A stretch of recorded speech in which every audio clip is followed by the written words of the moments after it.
ఈరోజు కూడా రాత్రి ఒక ప్రాముఖ్యమైన సంగతి ధ్యానం చేయబోతున్నాం. ఈరోజు అంశం ఏంటంటే, జీవ గ్రంథంలో నుండి పేర్లు రాయబడిన తర్వాత దేవుడు తుడిచేస్తాడా అనే తుడిచేయడానికి అవకాశం ఉందా అనే సంగతికి, అనే ప్రశ్నకి కొన్ని సమాధానాలు, కొన్ని సంగతులు మనం చూడబోతున్నాం. యోహాను రాసిన ప్రకటన గ్రంథము 3వ అధ్యాయం, ప్రకటన గ్రంథము 3వ అధ్యాయము 5వ వచనం. దేవుడు సార్ది సంఘంతో చెప్పుచున్న మాటల్లో ఒక సంగతి మనం చూస్తాం. యోహాను రాసిన ప్రకటన గ్రంథము 3వ అధ్యాయము, అందరం కలిసి 5వ వచనం. ప్రకటన 3:5 చదవండి. జయించేవాడు ఆవిడ తెల్లని వస్త్రములు ధరించుకొని జీవ గ్రంథముల నుండి అతని పేరు ఎంత మాత్రం తుడిచిపెట్టక నా తండ్రి ఎదుటను ఆయన దూతల ఎదుటను అతని పేరు ఒప్పుకొందును. ఈ రాత్రి చూడవే మాట ఏంటంటే, జీవ గ్రంథములో నుండి అతని పేరు ఎంత మాత్రమును తుడుపు పెట్టక, అంటే తుడుపు పెట్టకుండా తుడిచిపెట్టే అవకాశము ఉంది. కాబట్టి ఒకసారి రాసిన తర్వాత నా పేరు జీవ గ్రంథంలో ఉంది కాబట్టి నేను డైరెక్ట్ పరలోకమే, నాకేం పర్వాలేదులే అని అనుకోవటం పొరపాటు. జీవ గ్రంథంలో పేరు రాయబడిన తరువాత తుడిచిపెట్టే అవకాశం కూడా ఉంది అని చూడటానికి ఈ రాత్రి ఎందుకు జీవ గ్రంథంలో నుండి పేరు రాసిన తర్వాత తుడి పెట్టడానికి అవకాశం ఎందుకు, కానీ దేవుడు ఎందుకు తుడిపెడుతున్నాడు అని చూసినప్పుడు కొన్ని సంగతులు, ఒక 5 ప్రాముఖ్యమైన సంగతులు మనం చదువుకుని ఈ రాత్రి మనం ముగిద్దాం. ఈ 5 సంగతులు ధ్యానం చేయబోతున్నాం. పేరు ఒకసారి రాసిన తర్వాత మళ్ళా తుడిచిపెట్టే అవకాశం కూడా లేకపోలేదు కనుక, అందుకే క్రైస్తవ జీవితం అనేది ప్రతి దినము కూడా భయముతో వణుకుతో మన రక్షణ మనము కొనసాగించుకోవాలి. కాబట్టి నా పేరు రికార్డ్ అయిపోయింది, కానీ నమోదు అయిపోయింది పరలోకంలో, పర్వాలేదు దాని ఉదయకాలం సాధారణలో మన పేర్లు కూడా పరలోకంలో రాసిన దేవుడు సంతోషించమని చెప్పాడు. పరలోకంలో మన పేరు ఉంది, పరలోక పౌరసత్వం ఉంది, పరలోక వారసత్వం ఉంది, పరలోక రక్షకుడు మనకున్నాడు, పరలోక యజమాని మనకున్నాడు. ఎన్నో చూసాము. అలా పరలోకంలో ఉన్న జీవ గ్రంథం నుండి తుడిపెట్టడానికి అవకాశము ఎందుకు దేవుడు అలా తుడిచివేస్తాడో మొదటి కారణం మనం చూద్దాం. నిర్గమాకాండం 32వ అధ్యాయం. నిర్గమాకాండము ఎక్సోడస్, నిర్గమాకాండం 32వ అధ్యాయం 32వ వచనం. నిర్గమాకాండము 32వ అధ్యాయము 32వ వచనాన్ని మనం చదువుకుందాము. నిర్గమాకాండము 32వ అధ్యాయం 32వ వచనము అందరం కలిసి మనం చదవండి. అయ్యో, నీవు వారి పాపంలో పేరు పరిహరించేదిగా లేని ఎడల నీవు రాసిన గ్రంథంలో నుండి నా పేరు తుడిచివేయమని బతిమాలు కొనుచున్నాను అన్నాడు. కాబట్టి మోషే దేవునితో మాట్లాడుతున్నాడు. ఏమని మాట్లాడుతున్నాడంటే, ఇశ్రాయేలు ప్రజలు దేవుడు శిక్షిస్తున్నాడు. మోషే దేవుడు పండ మీదకి రమ్మన్నాడు. మోషే పండ మీదకి వెళ్ళాడు. 40 దినాలు దేవునితో ఉన్నాడు. ధర్మశాస్త్రాన్ని తీసుకొని రావడానికి, రాతి పలకలు తీసుకొని రావడానికి మోషే పండ మీదకి వెళ్ళినప్పుడు 40 దినాలు అయింది. కింద ఉన్నటువంటి అహరోను దగ్గరకు వచ్చే ఇశ్రాయేలు ప్రజలు, ఆ మోషే అనేవాడు ఏమాయాడో మాకు తెలియదు, ఆ మోషే అనేవాడు ఏమాయనో మాకు తెలియదు, విడిపోయాడో మాకు తెలియదు, నువ్వు ఆపాసించిన ఒక దేవతను నువ్వు తయారు చేయాలి. 2వ వచనం 32వ అధ్యాయము 1వ వచనం. నిర్గమాకాండం 32వ అధ్యాయం 1వ వచనం. మోషే కొండ దిగకుండా తడువు చేయడం ప్రజలు చూసినప్పుడు ప్రజలు అహరోను వద్దకు కూడి వచ్చి, లెమ్ము, మా ముందు నడుచుకు ఒక దేవతను మా కొరకు చేయు, ఐగుప్తుని మమ్మల్ని రప్పించిన మోషే అనేవాడు ఏమాయనో మాకు తెలియదని అతనితో చెప్పాడు. మోషే ఎక్కడ పోయాడు? కొండ మీదకి వెళ్ళాడు. ధర్మశాస్త్రం దేవుని దగ్గరికి వెళ్ళాడు, దేవుడితో ఉన్నాడు. అట్లాంటిప్పుడు మోషే వచ్చే సమయానికి ఏం జరిగిందంటే, ఆ మోషే అనేవాడు ఎప్పుడో మాకు తెలియదు కాబట్టి నువ్వు మా కోసం ఏం చేయాలవగా దేవతలు చేయాలన్నప్పుడు అహరోను భయపడి, ప్రజలు అమ్మో దుర్మార్గులను భయపడి ఏం చేస్తారంటే, మీ చివరికున్న మొక్కులు, చివరికున్న కమ్మలకున్న బంగారం అంతా అగ్నిలో వేయమన్నాడు. అగ్నిలో వేసి ఏమైందని పెద్ద గోడ అయింది. కనుక అప్పుడు ఇదే మా దేవత, ఇదే మన ఐగుప్తు నుంచి విడిపించిందని ఎత్తులు వేయటం, క్యాపలు వేయటం వాళ్ళు చేస్తా ఉన్నారు. మోషే కొండ మీద దిగి వస్తా, ఇది జయధ్వని కాదు అపజయధ్వని అని చెప్పేసి ఆ 2 రాత్రి పనులు కూడా మోషే విసిరి వేస్తాడు కోపం. తర్వాత జరిగింది ఏంటంటే, అహరోనుతో మాట్లాడుతూ నువ్వు చేసిన పని ఏంటి అన్నట్టు, అయ్యా నా ఏళ్ళ వాడు అతను 32 వచ్చింది 32-22 నిర్గమాకాండ 32-22 అహరోను నా ఏళ్ళ వాడు నీ కోపం మండనీయము, ఎందుకంటే ఈ ప్రజలు దుర్మార్గులను మాట నీవు ఎరుగుదు, వారు మాకు ముందు నడిచిన దేవతను చేయము, ఐగుప్తులో మనం రప్పించిన వాడు ఈ మోషే ఏమైనా మాకు తెలియదు అనేది. కనుక ఏం చాలా దుర్మార్గులు కాబట్టి అందుకే ఏం చేస్తున్నా మాకు తెలియదు కాబట్టి ఈ పని అని చేసినప్పుడు మోషే అన్నాడు, ఎవడికి సహోదరులను చూడకుండా తల్లిని చూడకుండా ఇలా చేసిన వాడు చంపండి, యెహోవా పక్షంలో వాడు బయటికి అన్నప్పుడు అది మించు 3000 మంది కూలీలను చేస్తారు. 26 నుంచి అందుకు మోషే పాలెం యొక్క ద్వారంలో నిలిచి యెహోవా పక్షంలో ఉన్న వారందరూ ఆయన దగ్గర రండి అనగా లేవీయులందరూ అతని దగ్గరకు కూడి వచ్చి అతడు వారిని చూసి మీలో ప్రతి వాడును తన కత్తిని తన నడుమును కట్టుకుని పాలెంలో ద్వారం నుండి ద్వారంలోకి వెళ్ళుచు ప్రతి వాడు తన సహోదరిని, ప్రతి వాడు తన చెల్లికాన్ని, ప్రతి వాడు తన పొరుగువారిని చంపవల్లని ఇశ్రాయేలు సెలవుచున్నాడు అని 28.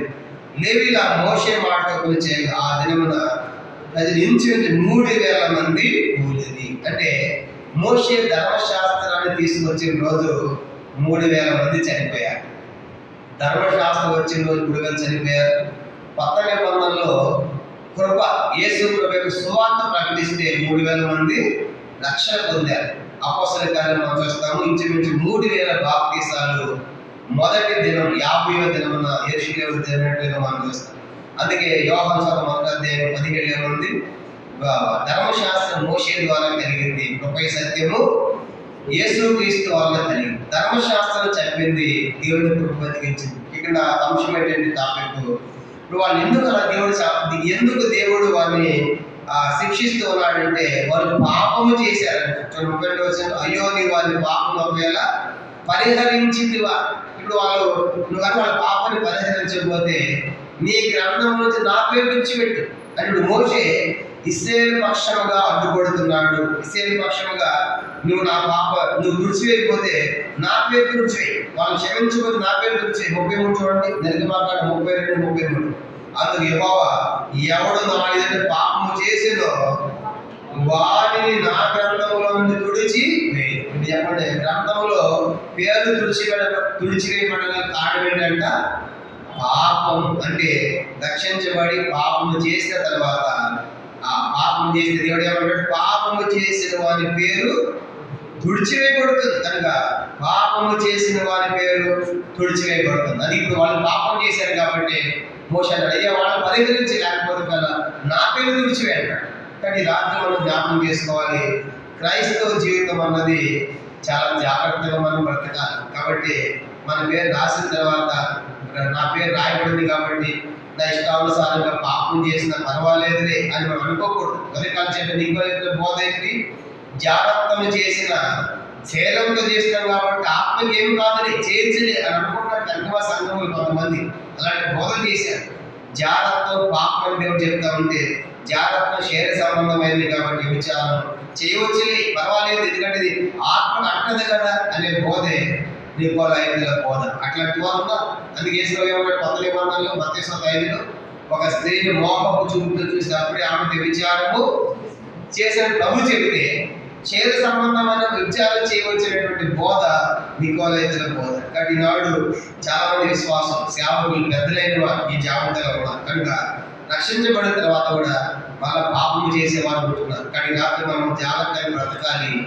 ఒకసారి పేరు రాసిన తర్వాత మన ఇష్టానుసారంగా జరిగితే దేవుడు ఇశ్రాయేలు ప్రజలను తుడిచివేస్తానంటున్నాడు. తనకి ఎవడు పాపం చేశాడో వాడి పేరును తుడిచివేస్తాడు. అందుకే క్రైస్తవ జీవితం అనేది ఇరుకుతో కూడింది. ఇరుకు మార్గంలో మనం వెళ్ళాలి. లూకాసు వార్త 13వ అధ్యాయం, లూకాసు వార్త 13వ అధ్యాయం ప్రభు ఏమన్నాడు, ఇరుకు ద్వారంలో ప్రవేశించ పోరాడింది. క్రైస్తవ జీవితం అనేది ఇరుకుతో కూడింది. ఆ ఇరుకు మార్గమే మనం పరలోకం తీసుకెళ్లేదిగా చూస్తాం. లూకాసు వార్త 13వ అధ్యాయం 23-24 వచ్చిన లూకాసు వార్త 13వ అధ్యాయము, లూకాసు వార్త మరి 13వ అధ్యాయము 23-24 వచనాలు మనం చదువుకుంటాం. చదవండి. 23.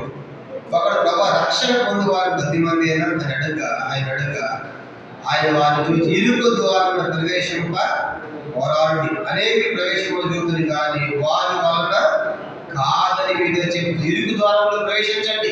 ఇరుకు కనుక ఇరుకు ద్వారమే పరలోకానికి విశాలమైన ద్వారము నరకానికి వెళ్తుంది. కాబట్టి మీరు ఇరుకు ద్వారముగా ప్రవేశించాలి. అనేక మంది ఇరుకు ద్వారంలో ప్రవేశించాలని పోరాడతారు కానీ చూస్తారు కానీ ప్రవేశింపలేదు కనుక.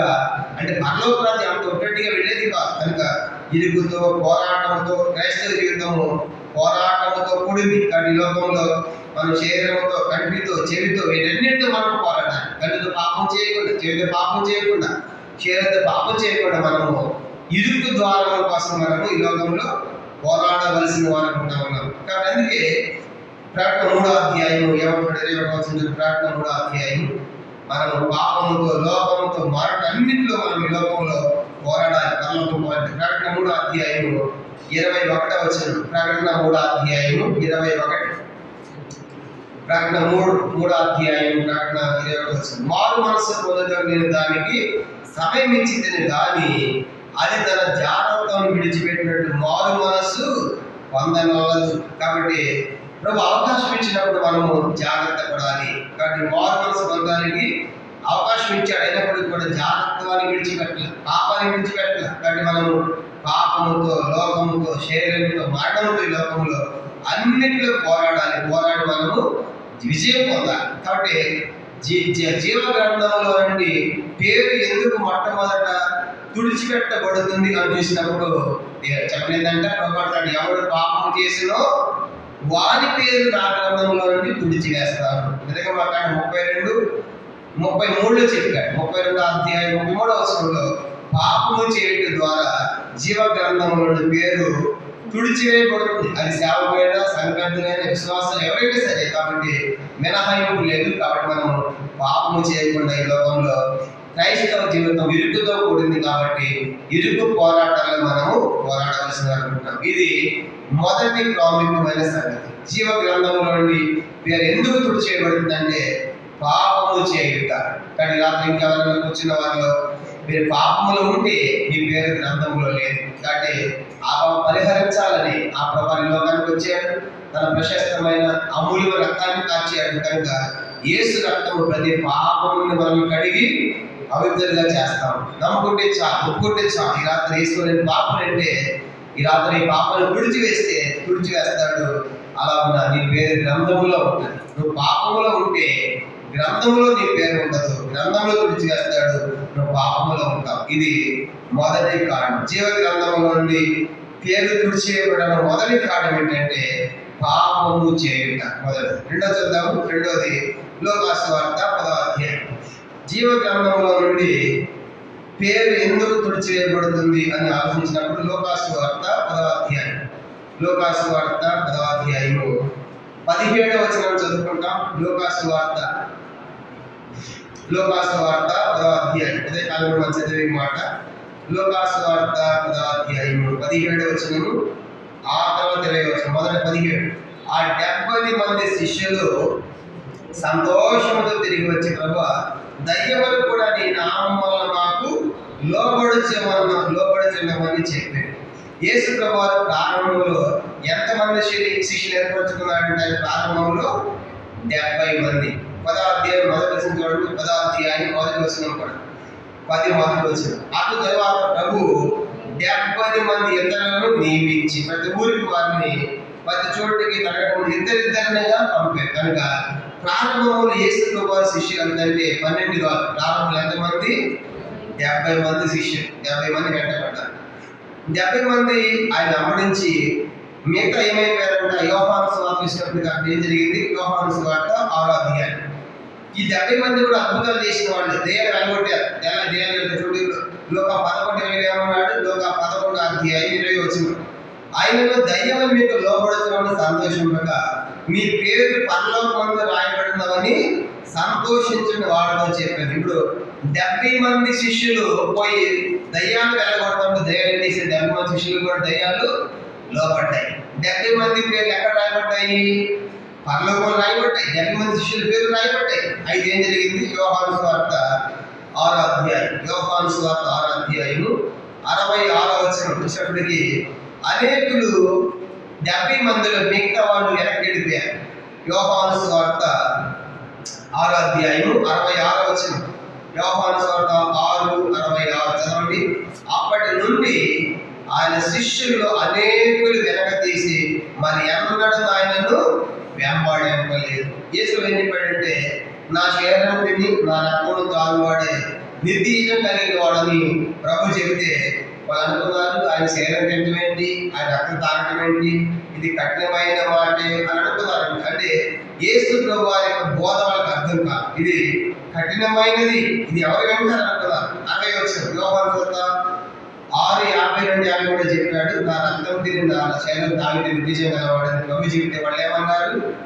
6:60 ఆయన శిష్యులు అనేకులు ఈ మాట విని, ఇది కఠినమైన మాట, ఇది ఎవడు వినగలరని చెప్పుకోలేదు. యేసు తన శిష్యులు తిరిగి చదువుతున్నారని తాను ఎరిగి వారితో ఇట్లనే మీరు అభ్యంతరపడుతున్నారా అని ప్రభు చెప్పాడు. కాబట్టి ఈ మాటను బట్టి ఆయన శరీరం తిట్టబెట్టి ఆయన రక్తం తాగడం అనేది కఠినమైన మాటని 12 మంది ఉన్నారు. మిగతా 58 మంది ఏమైపోయారంట? ఎన్నడూ వెంబడించడం వెనక్కి వెళ్ళిపోయారు. అంటే 70 మందిలో 12 మంది మిగిలారు. మిగతా 58 మంది పేర్లు ఏమైపోయాయి? మిగతా 58 పేర్లు ఏమైపోయాయంట? తుడిచివేయబడ్డాయి. అంటే రాయబడ్డాయి. సంతోషించారు. ప్రభా ధైర్యం శభాష్ అని అబ్బని దానికోసం మీ సంతోషం కాదు, కానీ మీ పేరు పరలోకంలో ఉన్నాయి, సంతోషించాలన్నాడు. ప్రభు చెప్పిన మాట ఇది వాళ్ళ కఠినమైందని చెప్పేసి నిరాకరించి వెనక్కి వెళ్ళిపోయారు. మిగతా 12 మంది మిగిలారు. మిగతా 58 మంది వెనక్కి వెళ్ళిపోయారు. కారణం ఏంటంటే 58 మంది పేరు ఏమైపోయారు? ఇప్పుడు పరలోకం జీవగ్రంథంలో తుడిచివేయబడ్డాయి. దేనికోసము అంటే వీళ్ళు 70 మంది దేనికోసం వచ్చారంటే యేసుని ఎందుకు గమనించారు? యోహాను సువార్త 6:26 యోహాను సువార్త 6 ఈ 6 ఏం జరిగిందంటే, యేసు ప్రభువు 5 రొట్టెలు 2 చిన్న చేపలు 5,000 మందికి పంచిపెట్టాడు. 6 ఒక చిన్న వాణి ఎంత ఉంటే అవి తీసుకుని 5,000 మంది పంచిపెట్టిన తర్వాత 12 గంపలు కూడా మిగిలిన తర్వాత పంచుకున్నారు. ఆ తర్వాత ఏం చేశారంటే 15 యోహాను 6:15 రాజుగా చేయటకు వారు వచ్చుతారు, బలవంతంగా పట్టకపోతున్నారు. యేసు మరలా పండగకు వెళ్ళారు. ఇప్పటికి 5,000 మందికి ఆహారం పెట్టాడు. అలాగే ఎట్లంటే మనకు రాజు ఉంటే బాగుంటుంది, మనకి రాజు ఉంటే ఆహారం ఇస్తాడు, రొట్టెలు ఇస్తాడు, చేపలు ఇస్తాడని దానికోసం రాజుగా చేయాలనుకున్న యేసు ప్రభువు. దేనికోసము? ఆహారం కోసం. అందుకే యేసు అక్కడ తప్పించుకుని ఆయన పండుగకి వెళ్తే యేసు ఎక్కడున్నాడని ఆయన వెతుక్కుంటా వెళుతున్నారంట. ఎవరు? ఈ అమ్మాయి శిష్యులు కానీ మిగతా వాళ్ళు యేసు ప్రభువుని వెతుకుతున్నారు. దేనికోసం? ఆయన మనం రాజుగా ఉంటే మనకు రొట్టెలు ఇస్తాడు, చేపలు ఇస్తాడు, ఎదుర్కొంటా వెళ్తే యేసు ఏమంటే డైరెక్ట్ ముఖం పట్టుకుని ఏమన్నాడంటే, మీరు వస్తుంది రొట్టెల కోసమే, ఆహారం కోసమే. చూడండి యోహాను 6:26 ప్రభు ఏమన్నాడు? వాళ్ళ మొహం పట్టుకుని యోహాను 6:26 యేసు మీరు సూచనలు చూచిన వాళ్ళు కాదు, కానీ రొట్టెలు భుజించి తృప్తి పొందుట వాళ్ళని వెదకుచున్నారని మీకు నిశ్చయముగా చెప్పుచున్నాను. 27 కూడా క్షయమైన ఆహారం కొరకు కష్టపడు, కానీ నిత్య జీవం కలుగజేయు అక్షయమైన ఆహారం కొరకే కష్టపడుడి. మనిషి కుమారుడు దాన్ని మీకు ఇచ్చును, ఇందుకై తండ్రి అయిన దేవుడు ఆయన మొద వేసి ఉన్నాడని చెప్పారు. ఇప్పుడు ప్రభు ఏమన్నాడంటే, ఆయన వెతుకుంటూ వచ్చిన తర్వాత మీరు ఎందుకు వచ్చారు నాకు తెలుసులే, మీరు సూచనల కోసం అద్భుతాల కోసం రావట్లేదు, మీరు ఎందుకు వచ్చారంట? రొట్టెలు తిని తృప్తి పొందారు. అంటే మీరు క్షయమైపోయి ఆహారం కోసం వెంబడిస్తున్నారు. నాతో ఉంటే మీరు రొట్టెలోకి వెళ్ళుకుంటున్నారు, చేపలోకి వెళ్ళుకుంటున్నారు. ఇది క్షయమైపోయేది, కడుపులోకి వెళ్ళిపోయి బహిర్భూమి విడవబడేది. కనుక మీరు ఆహారం కోసం తిండి కోసం వెంటబడవద్దు. కనుక ఇది కఠినమైన మాట అనుకున్నారు. కనుక కాయలు మాట అనుకుంటే మంచి ఆహారం వెంబడించారు అని చెప్పిన మాట కఠినమైనది అనుకున్నారు. కనుక అసలైతే తినాల్సింది ఈ రొట్టెలు చేపలు కాదు, నా శరీరంకి నా రక్తం నిత్య జీవం ఉంది. ఇది క్షయమైపోయే ఆహారం బాగు చెప్తే క్షయమైపోయే దాకా వెంటబడ్డారు. కనుక క్షయమైపోయే ఆహారం కోసం వెంటబడ్డారు. అక్షయమైన వాళ్ళ కష్టమైంది. కనుక కష్టమైన వాటిని వెంబడించలేదు. ఏ కష్టమైతే ఏం తినాలి? ఆయన వాక్యాన్ని తినాలి, ఆయన వాక్యాన్ని త్రాగాలి. ఇది వాళ్ళకి అర్థం కాదు. అంటే వాళ్ళంతా వెంబడించేది దేనికోసం అంటే తిండి కోసమే. చూడండి యోహాను 6:63 యోహాను 6:63 ఆత్మ జీవము చేయుచున్నది, శరీరము కేవలము నిష్ప్రయోజనం. నేను వీడియో చెప్పిన వాటి ఆత్మయు జీవమే జీవన నిష్ప్రయోజనం అయిపోయింది కనుక ఆ శరీరం పోషించుకుంటే ఒకరోజు కాలిపోయింది, పూర్తి వేస్తారు కాబట్టి నిష్ప్రయోజనం. కానీ లోపల ఆత్మ ఉండేది చాలా ప్రాముఖ్యం. ఆత్మకు కావాల్సింది ఏంటంటే వాక్యము. కనుక వాక్యమును వినాలి, వాక్యము తినాలి, త్రాగాలి. అది కదా. అందుకే 20:15 ఏమంటాడు? 20:16 నీ మాటలు నాకు దొరకలేని వాటిని భుజించింది అంటాడు. దానికి ప్రభు కూడా ఉన్నాడు కదా, ఈ మనుషులు పెట్టే వల్ల మాత్రము బాధగా దేవుడు మాట ప్రతి మాట వలన జీవించున్నాడు. దేవుడికి వారికి జీవనం చేసింది. అయితే ఈ మిగతా 58 మంది శిష్యులు దేనికోసం అంటే చెప్పిన వాళ్ళు తిండి కోసం. దేనికోసం అంట? తిండి కోసము, ఆహారం కోసం ఎవరించారు. అందుకే తిండి కోసం, ఆహారం కోసం ఎవరించిన వారి పేర్లేమో తుడిచివేయబడ్డాయి. కనుక మిగతా 12 మంది వాళ్ళకి అర్థమైంది యేసు యొక్క శరీరం అంటే దాని అర్థం ఏంటి అర్థమైంది. వాళ్ళు అన్నారు కదా, అప్పుడేమన్నాడు? మీరు కూడా వెళ్ళిపోతారనుకున్నారు. ప్రభు అడిగాడు, 50 మంది వెళ్ళిపోయారు కదా, 58 మంది వెళ్ళిపోయారు, మరి మీ సంగతి ఏంటి? మీరు వెళ్ళిపోవాలనుకుంటున్నారా అని పేతునంటే ఆయన ఏమంటున్నాడు? యోహాను సువార్త 6వ అధ్యాయం, యోహాను సువార్త 6వ అధ్యాయం 68 67. కాబట్టి యేసు మీరు కూడా వెళ్ళిపోవాలని ఉన్నారా అని 12 మందిని అడుగుగా 58 మంది వెళ్ళిపోయారు, అయితే 12 మంది మిగిలారు. మరి మీ సంగతి మీరు వెళ్ళిపోవాలనుకుంటున్నారా అని అడిగితే ఏమన్నాడు?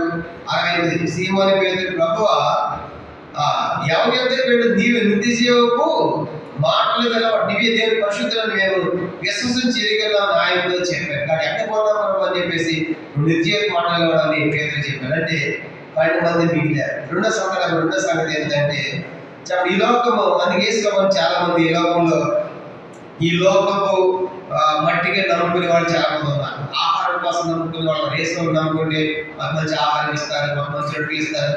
మధ్య చెప్పాను కదా, ఆ కాన్స్టంటైన్ అనేటువంటి రోమా చక్రవర్తి ఆ శిలువ దృష్టి వచ్చిన తర్వాత యేసుని నమ్మటువంటి మతాన్ని సేకరించాడు. యేసుని నమ్మాలి కనుక క్రైస్తవ మతము గొప్పదని సేకరించాడు, బాప్తిసం పొందాడు. కానీ క్రైస్తవులుగా మారిన వారికి ఏమి ఇచ్చాడు? అంటే బంగారు నాణ్యాలు ఇచ్చాడు, వస్త్రాలు ఇచ్చాడు, గిఫ్ట్లు ఇచ్చాడు, ఈవులు ఇచ్చాడు. కాబట్టి చాలా మంది క్రైస్తవులుగా మారి సంఘంలోకి వచ్చి సంఘం యొక్క సిద్ధాంతాన్ని పాడు చేశారు. అంటే వాళ్ళు నిజంగా మారలేదుగా, నిజంగా క్రైస్తవులు కాదుగా, వేడి నాణ్యాల కోసం, ఆహారం కోసం వచ్చిన వాళ్ళు కదా, అట్లా వచ్చి సంఘాన్ని గలిబిలి చేశారు. కాబట్టి అలా వీళ్ళు కూడా 58 మంది వచ్చింది ఏంటంటే ఆహారం కోసం వచ్చారు. ఇదే చాలా మంది కూడా ఏంటంటే యేసు ఎందుకు నమ్ముకుంటున్నామంట? ఈ రోగం పోయింది కదా, చాలా మంది అంటారు ఈ రోగం పోతే యేసుని నమ్ముకుంటాం. కానీ పౌలు ఏమో రాస్తున్నాడు? ఈ జీవిత కాలం మట్టికి మనం నిరీక్షిస్తే దౌర్భాగ్యం. 1 కొరింథీ పత్రిక 15వ అధ్యాయం.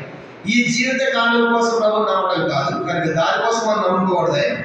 1 కొరింథీ పత్రిక 15వ అధ్యాయం 19వ వచనం. 1 కొరింథీ పత్రిక 15వ అధ్యాయము 1 కొరింథీ పత్రిక 15వ అధ్యాయం 19వ వచనం. ఈ జీవిత కాలం మట్టుకే మనం క్రీస్తునందు నిరీక్షించు వారమైన మనుషులందరికంటే దౌర్భాగ్యమైన. ఈ లోకం కోసం నమ్ముకున్నావా? ఆహారం కోసం నమ్ముకున్నావా? రోగం పోయిందని నమ్ముకున్నావా? ఇల్లు ఇస్తారని నమ్ముకున్నావా? కారు ఇస్తారని నమ్ముకున్నావా? ఉద్యోగం కోసం నమ్ముకున్నావా? కానీ ఇలాగా చాలా మంది వీటి కోసం నమ్ముతున్నారు. నేను బాప్తిసం తీసుకునేటప్పుడు నెహెమ్యా గారు ప్రశ్న అడుగుతున్నాడు. నువ్వెందుకు నమ్ముకున్నావు చెప్పి ఒక ఆమె అడిగాడు. నీవెందుకు నమ్ముకున్నావు యేసుని? ఎందుకు నీకు బాప్తిసం అన్నాడు. ఆ మంది యేసు నాకు ఆపరేషన్ సహాయం చేసిన ఆపరేషన్ అందుకే నమ్ముకున్నాను. కానీ నీకు ఆపరేషన్ అయితే నమ్ముకోవా? వద్దుకో నీకు బాప్తిసం అన్నాడు. నన్ను అడిగాడు, నీవెందుకు నమ్ముకున్నావు అన్నాడు. యేసు నాకు పాపలతో సరిపోయాడు, తిరిగి లేచాడు, నేను ఆయన నిత్యంలో ఉండాలి అందుకే నమ్ముకున్నాను అంటే ఆయన బాప్తిసం అన్నాడు. అర్థమైందా? ఈయన చాలా మంది ఎందుకు నమ్ముకుంటారంటే యేసు నమ్ముకుంటే మా రోగం పోయిందండి, మా జబ్బు పోయిందండి, మాకు ఆహారం ఇచ్చాడు, ఇల్లు ఇచ్చాడు. ఈ కాదు, ఇవన్నీ ఈలోకి సంబంధం. కనుక వీటి కోసం దౌర్భాగ్యం, దీనికోసం నమ్ముకోవడం కాదు. కనుక నేను నిత్య జీవనంలోకి వెళ్ళాలి. అర్థమైందా? నేను నిత్య జీవనం ప్రవేశించాలి, అది ప్రాముఖ్యమే. కనుక ఈ లోపల ఎన్ని ఉన్నాం అన్ని విడిచిపెట్టి మనం వెళ్ళిపోవాల్సింది. ఎంత గొప్పవాళ్ళైనా సరే అన్ని వదిలిపెట్టి వెళ్ళిపోవాల్సింది. కాబట్టి ఇది అందుకే రెండవ సంగతి ఏంటంటే ఎందుకు 58 మంది శిష్యులు మీద తుడిచివేయబడ్డాయంటే వీళ్ళు దేనికోసం అవ్వడం చేసిన వారిని ఆహారం కోసం అన్నాడు. మీరు సూచనల కోసం రావట్లేదు, కానీ మీరు రొట్టెలు కొంతమంది కదా, ఈ రొట్టెల కోసం నా దగ్గరికి వస్తున్నారు, ఈ రొట్టెలు క్షయమైపోయి వాటి కోసం నేను నన్ను చెప్పడం చదివాను ముఖాన్ని చెప్పాడు. రెండో సంగతి ఏంటంటే తిండి కోసం. తిండి అనేది ఏం చేస్తుందంటే తిండి అనేది చెప్పండి, తిండి అనేది ఆహారం అనేది కూడా పేరు దృష్టి పెట్టడానికి రెండో కారణం మనం చూస్తాం. అంటే వాళ్ళు తిండి వాళ్ళు తిండి మీద ఆశపడ్డారు. ఆ తిండి అనేది వాళ్ళ పేర్లు దాంట్లో రాయబడకుండా నశించబడడం కారణమే. ఇశ్రాయేలు ప్రజలు కూడా అరణ్యంలో మాకు మాంసం కావాలని కూడా తీశారు. మోషే మాంసం కావాలంటే దేవుడు ఏం చేశాడంటే ఆకాశం నుండి పూరేళ్లను కురిపించాడు. పాలకంతా వాడే. ఎక్కడ తిన్నారంటే వాడు పీకల దాకా తిని పండ్ల సందులో మాంసం ఉండగానే పలసందులు ఉండగానే ఇంకా సందులో ఉంటే మొత్తాన్ని దేవుడు పొందాడు కనుక అందరూ చనిపోయారు. ఏ కారణము? తిండి. కాబట్టి వీచి ఆహారం ఏంటి? వాళ్ళు తినే మన్న ఎంత శ్రేష్టమైంది? మనలో ధాన్యం కదా, ఆకాశ ధాన్యం కదా. 73వ కీర్తన అంటాడు, అది ఆకాశ ధాన్యం, దేవతల ఆహారం. అంటే ఆహారం ఇస్తే వాళ్ళు ఏమంటారంటే ఇది చవిసారం లేని ఆహారం, కాబట్టి ఇది మాకెందుకు? కీర్తన గ్రంథము 78 చోట ఏమన్నారు వాళ్ళు? ఆ యొక్క ఆహారం అనేది మన్నా అనేది దేవదూతల ఆహారం. కీర్తన 78 ఆకాశం నుండి అంతరిక్షము కురిపించాడు. కీర్తన 78 23, 24 వచ్చిన కానీ 25 కూడా. కీర్తన 78 గమనించామంటే 78వ కీర్తన 23 నుంచి ఆయనను ఆయన పైన ఆకాశములకు ఆజ్ఞాపించెను, అంతరిక్ష ద్వారములను తెరచెను, ఆహారములకు ఆయన వారి మీద మన్నాను కురిపించెను, ఆకాశ ధాన్యం వారికి అనుకున్న ఆకాశ ధాన్యం అది. 25 దేవదూతల ఆహారం నరులు భుజించిరి, భోజన పదార్థాలుగా సమృద్ధిగా పంపెటంగా. దేవదూతల ఆహారం ఆకాశ ధాన్యం వధిస్తే వాళ్ళు చేశారంట. ఎట్లా తిన్నారంట? తినేది కూడా చూడండి.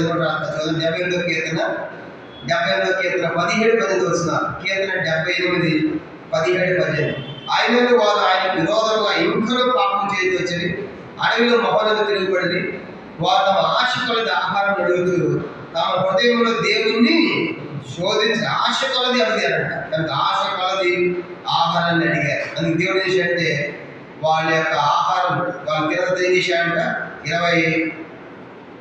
29 వచ్చిన 30 వచ్చిన 29, 30 వచ్చిన ఇది అధ్యాయం. కీర్తన 78, 29, 30 వచ్చిన. వాళ్ళు కడుపారా తిరిగి కలిసి వారు ఆశించిన ప్రకారం అనుగ్రహించను.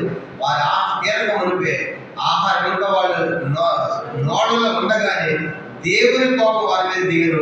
వారు బలిసిన వారు ఆయన వారిని సంహరించి ఇశ్రాయేలు యవనులను కూల్చి వచ్చిన కనుక కూలిపోయిన ఆహారం కోసం. కానీ రాత్రి రెండో తరపు ఏంటంటే ఆహారం కోసము వెళ్ళి జీవగ్రంథం పేరుకి వేసుకున్నారు. అందుకే మనం చెప్పి మధ్యాహ్నం కూడా తయారు చేసే కదా. మధ్యాహ్నం కూడా చూసాము వాళ్ళ విగ్రహాలకు బలి కల్పించిన వాటిని తింటున్నారు. అది గతిసి మారుమనసు అని కూడా కల్పించారు. రెండోది మొదటి కారణము ఎందుకు పేరు చేయబడుతుందంటే పాపము చేయడం ద్వారా ఎవడ పాపము చేశాడో వాడి పేరు తుడిపేస్తున్నాడు. రెండవదిగా 70 మంది శిష్యుల్లో 58 మంది శిష్యుల పేరు తుడిచేయబడడం కారణం. రెండో కారణం ఏంటంటే వాళ్ళు చేసిన పని ఆహారం కోసమే వెంబడించారు. అందుకే వాళ్ళ పేరు తుడిచేయబడ్డాయి.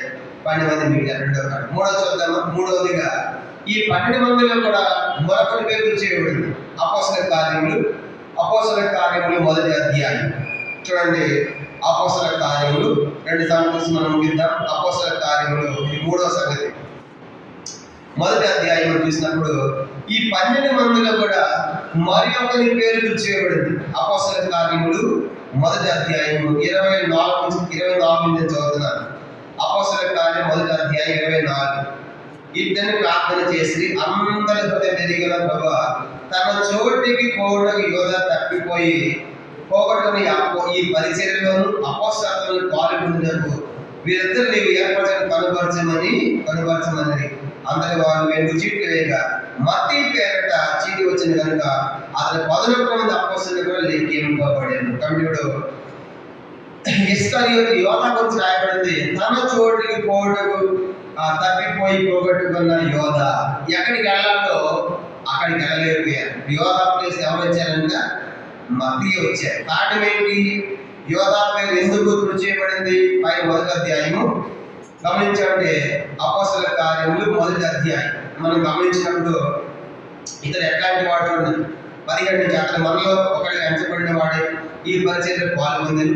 ఈ యోధ ద్రోహం వల్ల సంపాదించిన రోగాల నుంచి ఒక బలం కొని అది తలకిందులుగా పడి నడిమికి బద్దలైనందున అతని పేగులన్నీ బయటికి వచ్చాను. గమనించండి, ద్రోహం వల్ల సంపాదించిన రోగాలు అంటే యోధ గురించి ఒక మాట చెప్పాలంటే డబ్బు కోసం అమ్ముడుపోయాడు. ఏంటంట? డబ్బు కోసం అమ్ముడుపోయిన యోధా పేరు జీవ గ్రంథంలో నుండి తుడిచివేయబడింది. ఈరోజు మనం జ్ఞాపకం పెట్టుకోవాలి. దాంట్లో సంఘ పెద్దలైన సేవకుల విశ్వాసులైన మనం మధ్యాహ్నం చూసాం కనుక బిలాము బోధ ఏంటి? బిలాము బోధ బహుమానాలు కావాలి కనుక, నికోలైతుల బోధ అధికారాలు కావాలి, పదవులు కావాలి కనుక ఇలాంటి బోధలు సంఘంలో ఉన్నాయి. జాగ్రత్త. కనుక వీటి కోసం మనం పరిగెడితే మన పేరు తుడిచివేయబడేది ఖాయం. ఏంటంటే 12 మందిలో ఒకడు అనేటువంటి యోధ సువార్త ప్రకటించిన వాడు, దయ్యాలు వెళ్ళగొట్టిన వాడు, ఎన్నో అద్భుతాలు చేసిన వాడు, అపోస్తలత్వం అనే పరిచయం పొందిన వాడు. ఎంత గొప్ప ఆధిక్యత యోధ పొంది. అందుకే కార్యారంభం కంటే కార్యాంతం ప్రారంభించాడు కానీ అంతవరకు ముగించినట్టాడు. మధ్యలో పోగొట్టుకున్న పరిచయంలో అతని ప్లేస్ లో భర్త నియమించారు. ఇది మనకి ఏం నేర్పిస్తుందంటే జ్ఞాపకం పెట్టుకోవాలి. డబ్బు కోసం పరిగెత్తాడు. యేసును అమ్ముకున్నాడు. 30 వెండి నాణ్యాల కోసం అమ్ముకున్నాడు. అందుకే అతని పేరు తుడిచివేయబడింది, మరొక పేరు అతని ప్లేస్ లో రాయబడింది. అంటే ఈ జీవ గ్రంథంలో యోధా పేరు లేదు. అందుకే ప్రకటన గ్రంథంలో మనం చూస్తుంటే 12 మంది అపోస్తలుల పేర్లు ఉన్నాయంట. ప్రకటన గ్రంథము అపోస్తలుల 22వ అధ్యాయం. ప్రకటన 22వ అధ్యాయంలో 12 మంది అపోస్తలుల పేర్లు అక్కడ ఉన్నాయి. అంటే అక్కడ యోధా పేరు లేదు. ఎవరి పేరు ఉన్నది? మత్తయి పేరు ఉంటుంది. ప్రకటన గ్రంథం 21వ అధ్యాయం. ప్రకటన 21వ అధ్యాయం 14 వచనం. ప్రకటన 21:14. ఆ పట్టణపు ప్రాకారం 12 పునాదులు కలది. ఆ పునాదుల పైన గొర్రెపిల్ల యొక్క 12 అపోస్తలుల 12 పేర్లు కనబడించవి. అపోస్తలుల 12 మంది పేర్లు ఉన్నాయంట పునాదుల మీద. ఇప్పుడు చెప్పండి, అక్కడ యోధా పేరు ఉందా? యోధా పేరు లేదు. ఒకప్పుడు ఉంది. ఆయన పేరు తుడిచివేసి ఎవరి పేరు రాశారు? మత్తయి పేరు రాశారు. జాగ్రత్త. కనుక యోధా దేనికోసం పేరు తుడిచేయబడి యోధా పేరు అంటే డబ్బు కోసం పరిగెత్తిన యోధా పేరు గ్రంథంలో నుండి, జీవ గ్రంథంలో నుండి తుడిచివేయబడింది. ఈనాడు కూడా ఈ డబ్బు కోసమే. ఈ డబ్బు అనేది బిలాము బోధ. బహుమానాల కోసం. కనుక బహుమానాల కోసం దేవుని బిడ్డలను శపించడం కానీ శపించడానికి వెళ్ళడానికి మధ్యాహ్నం విషయం అలా ఇచ్చే ఆయన రాజిచ్చే బహుమానాల కోసం వెళ్ళి దేవుని ప్రజలు శపించాలనుకున్నాడు. కనుక దేవుని ప్రజలు శపించేటువంటి స్థాయికి వెళ్ళాడు. అందుకే ఇది బిలాము బోధ. జాగ్రత్త. తప్పు త్రోవలు వెళ్ళాడు, అడ్డు త్రోవలు వెళ్ళాడు, తినని మాట విడిచిపెట్టాడు. కాబట్టి అయ్యో జాగ్రత్త. కాబట్టి ఈరోజు దేవుని ప్రజలంగా మనం ఏ దారి వెళ్తున్నాం. కాబట్టి డబ్బు కోసమా? 1 తిమోతి 6:10 చెప్పాడు పౌలు. 1 తిమోతి 6:10 ధనాపేక్ష సమస్తమైన కీడులకు మూలం. కొందరు దాన్ని ఆశించి తమను తామే పొడుచుకుని విశ్వాసంలో నుండి తొలగిపోయి. ఈ దినాల్లో సంఘాల్లో ప్రధానమైన సమస్య ఏంటంటే డబ్బే. కనుక డబ్బు అంటే బిలాము బోధ. కనుక బహుమానాలు కావాలి. డబ్బు మా దగ్గర ఉండాలి. రెండవది నికోలైతుల బోధ అంటే సంఘం మీద పెత్తనం చేయడం, ప్రజల మీద పెత్తనం చేయడం, సంఘస్థుల మీద పెత్తనం చేయడం. కనుక సంఘం మీద పెత్తనం అనేది దేవుడు చేయాలి. దేవుడు సంఘాన్ని శిరస్సు, మనుషులు కాదు. కాబట్టి అది నికోలైతుల బోధ. ఈ రెండు కూడా పెద్దమ సంఘంలో ఉన్నాయి. పెద్దమ సంఘమే కాదు, ఇలాంటి ప్రతి క్రైస్తవ సంఘంలో కూడా ఉన్నాయి. కానీ మనకి ఇచ్చే 3వ పాఠం ఏంటంటే డబ్బు కోసం పరిగెత్తిన యోధా పేరు తుడిచివేయబడి మత్తయి పేరు రాయడం. జాగ్రత్త. కాబట్టి ధనాపేక్ష మన పేరు పోగొట్టుకోకుండా మనము కాపాడబడాలి. ఇది 3వ సంగతి. 3 సార్లు మొదటి చెప్పండి. మొదటి ఎందుకు పేరు తుడిచివేయబడుతుంది? పాపము చేయుట. రెండోది ఎందుకు తుడిచివేయబడుతుంది? తిండి ఆహారం కోసం వెంబడిస్తే వాళ్ళ పేరు తుడిచివేయబడ్డాయి. మూడోది దేనికోసం అంట? డబ్బు కోసం పరిగెత్తాడు. అందుకే అన్ని పేరు కూడా తుడిచివేయబడి 3. 4 చూద్దాము. 4వది తిమోతికి రాసిన 2వ తిమోతి పత్రిక 4వ అధ్యాయం. 2వ తిమోతి పత్రిక 4వ అధ్యాయము. ఇంకొక సంగతి మనం ముగిద్దాం. 2వ తిమోతి పత్రిక 4వ అధ్యాయము 14 వచనం. 2వ తిమోతి పత్రిక 4వ అధ్యాయము మనం గమనించమంటే 2వ తిమోతి పత్రిక 4వ అధ్యాయము చూడండి 9-10 వచనాలు మనం చదువుదాం. 9-10 వచనాలు. నా ఎంతో త్వరగా వస్తున్న ప్రయత్నం చేయను. దేవ యెహోవాను స్నేహించి నన్ను విడిచి తెస్సలోనికైకు వెళ్ళాను. గ్రేసియా దగ్గరికి వెళ్ళి గమనించమంటే ఇక్కడ రాయాలన్నమాట. దేవ యెహోవాను స్నేహించి నన్ను విడిచి దశలోకి వెళ్ళిపోయాడు.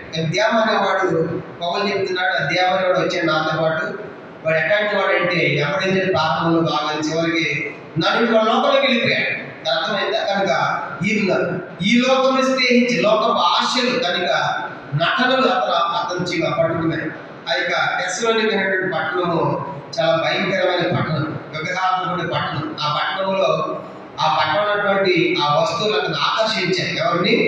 దేవాన్ని. అందుకే వాటిని చిక్కుని పోయి లోకంలోకి వెళ్ళిపోయాడు. దేవుడిని వెంబడించినటువంటి దేవ లోకంలోకి వెళ్ళిపోయాడు. అందుకే దేవ పేరు జీవ గ్రంథములో రాయబడింది. కారణం ఏంటంటే దేవ సువార్త పనిచేసిన వాడు కనుక సువార్త పనిచేసిన వాడే కానీ చివరికి ఏమైపోయాడంటే లోకంలో కలిసిపోయాడు. ఎంత భయంకరం!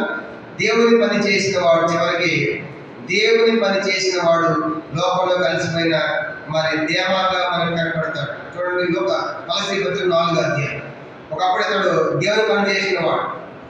కొలస్సీ పత్రిక 4వ అధ్యాయం, కొలస్సీ 4వ అధ్యాయం 14 వచ్చిన ఈ దేవ గురించి. కొలస్సీ 4:14 లోక అనుపీడిని వైద్యుడును దేవాయుని వందనములు చెప్పు. ఒకప్పుడు వందలు చెప్పిన వాడు, స్వార్థ పని చేసిన వాడు దేవ. ఇప్పుడేమైపోయాడంట? పౌలు విడిచిపెట్టి వాడు దాన్ని గురించి లోకంలోకి వెళ్ళిపోయాడు. జాగ్రత్త. కాబట్టి ఎంతో మంది దేశంలో నమ్మారు, చివరికి ఏమైపోయారంటే లోకంలో కలిసిపోయారు. తిమోతికి చెప్పేవాడు ఒక స్థలంలో బాప్తిసం ఇచ్చాడంట. బాప్తిసం ఇచ్చినప్పుడు అందరు కూడా దిగుతారు కదా, అందరు కూడా దిగారు. ఒక ప్రాంతం వెళ్ళిన తర్వాత అంకుల్ మీతో పాటు మేము కూడా దిగామంటే ఆ ఫోటో తీసుకొని చూపించారంట. వీళ్ళు ఒకరు మొత్తం అందరూ ఎక్కారంట. ఫోటోలో ఆయన అప్పుడే మిగిలాడు. ఎవరు? బాప్తిసం ఇచ్చిన తిమోతికి మిగిలి అందరూ ఒకరు ఎక్కాడు. వాటిని వీళ్ళు అర్థమైపోయిందా?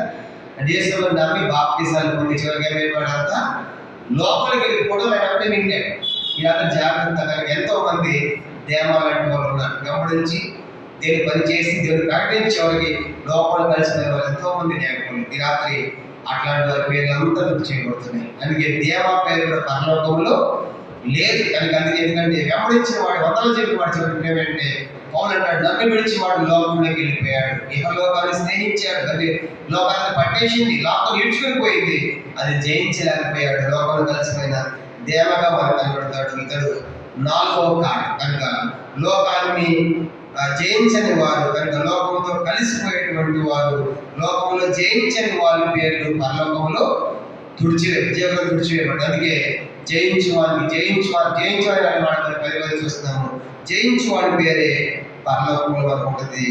4వ ప్రాముఖ్యమైన సంగతి. 4 చెప్పి మొదటిది పాపం చేయడం ద్వారా జీవగ్రంథంలో పేరు తుడిచివేయబడుతుంది. రెండవదిగా తిండి కోసం వచ్చినటువంటి వారి పేరు కూడా తుడిచివేయబడింది. మూడవదిగా డబ్బు కోసం పరిగెత్తిన యోధా పేరు కూడా తుడిచివేయబడింది. 4వది లోకాన్ని ప్రేమించి స్నేహించి వారి పేరు కూడా తుడిచివేయబడింది. 5వ ఆఖరి చదువుకుందాం. ప్రకటన 3వ అధ్యాయం. ఆఖరి చివరికి 5వ సంగతి ప్రకటన 3వ అధ్యాయము.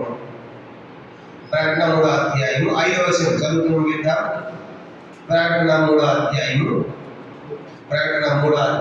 5వ వచనం అందరం కలిసి ప్రకటన యోహాను రాసిన ప్రకటన 3వ అధ్యాయం 5వ వచనం. జయించువాడు ఆయన తెల్లని వస్త్రము ధరించుకొనును, జీవ గ్రంథములో నుండి అతని గ్రంథమాత్రమును తుడిపెట్టగా నా తండ్రి ఎదుట ఆయన దూతల ఎదుట అతని పేరు ఒప్పుకొందును. ఎందుకు తుడియబడిందంటే పైన చెప్పాడు. పైన వాళ్ళు ఎట్లా ఉన్నారంటే కొంతమంది 4వ వచనం చూడండి. ప్రకటన 3వ అధ్యాయం 4వ వచనం. అయితే తమ వస్త్రములను అపవిత్రులు పరచుకోవాలని కొందరు సార్దేశంలో నీ వద్ద ఉన్నారు. వాళ్ళ అర్హులు కనుక తెల్లని వస్త్రం ధరించుకుని నాకు కూడా సంచరించారు. కనుక కొంతమంది తమ వస్త్రాలను అపవిత్రపరచుకోలేదంట. కొంతమంది ఏం చేసిన వస్త్రాలను అపవిత్రపరచుకున్నారు. అపవిత్రపరచుకున్న వారి పేరు రుజువేయబడ్డాయి.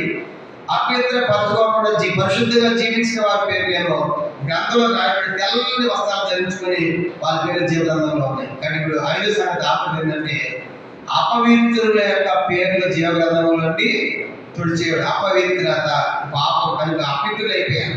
కానీ కొంతమంది సార్దిశలో అపవిత్రులుగా లేకుండా ఉన్నారు. వాళ్ళు తెల్లని వస్త్రాలు వేసుకున్నారు. కొంతమంది అపవిత్రులైపోయారు. అట్లాంటి వారి పేర్లు జీవగ్రంథంలో నుండి తుడిచేయకూడదు. 5వ ఆఖరి ఏంటంటే కనుక పవిత్రత మనం కాపాడుకోవాలి. ఏదైతే యోసేపు పాపం చేయడం అవకాశం వచ్చింది, ఎవరు లేరు అక్కడ. కనుక గొప్ప అవకాశం. ఈనాడు మనుషులు పాపం కోసం పరిగెడుతున్నారు, కానీ యోసేపు దగ్గరికి పాపమే పరిగెత్తుకు వచ్చింది. కానీ యోసేపు పాపము నుండి పారిపోతున్నాడు. అర్థమైందా? మనం ఎందుకు తప్పు చేయగలం అంటే యోసేపు లాంటి అవకాశాలు మనకు లేవు కూడా తప్పు చేయగలం. బహుశా యోసేపు లాంటి అవకాశాలు మనకు వస్తే ఎన్నో తప్పులు చేసేవాడు. కానీ యోసేపు పాపము అవకాశం సమీపం వచ్చినప్పటికి కూడా పాపము నుండి పారిపోయి జైలుకి వెళ్ళిపోయి భగవంతుడు కాపాడుతున్నాడు. అందుకే ఆ దేశం అంతటికి ఏలికయ్యాడు. గొప్ప రాజుగా, మరో తర్వాత రాజుగా యోసేపు మనం చూస్తాం. ఆ యోసేపు దీవించిన కారణం అంటే పవిత్రమైన జీవితం. కానీ పవిత్రత మారుపేరుగా యోసేపు మనం చూస్తాం, దానిని మనం చూస్తాం. కాబట్టి రాత్రి పవిత్రైనటువంటి వారి పేరు జీవగ్రంథంలో రాయబడింది. ఎందుకంటే మన దేవుడు పరిశుద్ధుడు కాబట్టి ఆయన మనం కూడా ఈ లోకంలో పరిశుద్ధంగా జీవించాలని ప్రభు కోరుతున్నాడు.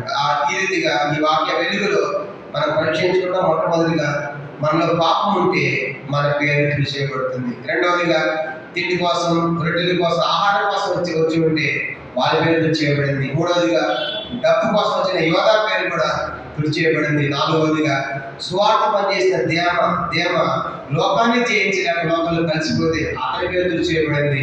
5 సార్లు తీసుకున్న కొంతమంది అపవిత్రులైపోయారు, వాళ్ళ పేర్లు కూడా తుడిచివేయబడ్డాయి. అంటే జీవగ్రంథం రాసిన తర్వాత పేరు తుడిచిపెట్టడానికి అవకాశము ఉన్నది. అందుకే మోషన్ అయ్యా నా పేరు తుడిచివేయి, వాళ్ళ పేరు ఉంచాడు మోషన్. కానీ ప్రభావం లేదు, వాడు పాపం చేస్తాడు, వాళ్ళ పేరు తుడిచివేస్తాడు. కానీ రాత్రి మన పేర్లు అసలు అక్కడ రాశాడు పరలోకంలో రాయబడితే తుడిచివేయబడకుండా ఈ లక్షణాలు మనం కలిగి జాగ్రత్త పడి మన సర్వేశ్వరి లోకాలు మనము బ్రతుకుదము కాక. ప్రభు తన వాక్యాన్ని దీవించును కాక.